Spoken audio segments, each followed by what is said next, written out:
Sa harap ng puspusang paghahanda para sa State of the Nation Address si Pangulong Ferdinand R. Marcos Jr., patas ang pambansa. Nais ng Pangulo na buksan sa lahat ng mga nais sumaksi sa kanyang pag-uulat sa bayan. Si Mela Alasmora sa sentro ng balita.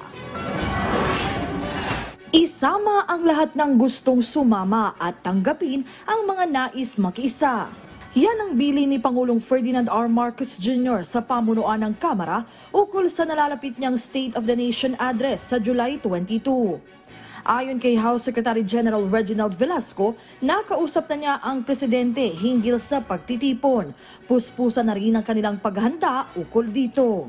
I had a chit-chat with the president yesterday and I said there are a lot of people who would like to attend this SONA, this July 22nd, and he said to me, accommodate all of them. We have received a lot of interest, no, from all sectors, government, private, NGOs, to attend the SONA. So we will try our best to accommodate all of them.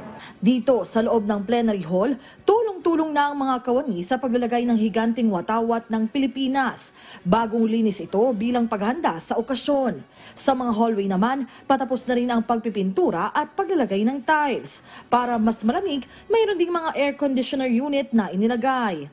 Sabi ni Secgen Velasco na ipamahagi na nila ang mga imbitasyon para sa SONA. Nasa 2,000 raw ang inaasahang panauhin dito. Bagamat kumalas na sa gabinete, imbitado pa rin sa SONA si Vice President Sara Duterte. Pero may abiso na kaya siya kung siya'y dadalo? Hindi ko pa alam, I'll have to check that. But these are traditional invitees, no? All the heads of the constitutional commissions, all cabinet officials, well, including the Vice President. Ayon naman sa Quezon City Police District, ukol sa usaping pangseguridad, nasa 6,000 polis ang kanilang ide-deploy sa SONA, bukod sa karagdagang augmentation at force multiplier. Ang amin naman security plan ay mag-a-adjust lang dun sa tinatawag nating security environment. Sa ngayon, wala tayong namomonitor na seryosong banta sa gaganaping SONA ng Pangulo, but nevertheless, hindi tayo nagpapabaya and we do not let our guards down. Kasabay ng SONA, inaabangan na rin ang pagbabalik sesyon ng Kongreso kung saan inaasahang lubos pang matatalakay ang mahalagang usapin ngayon.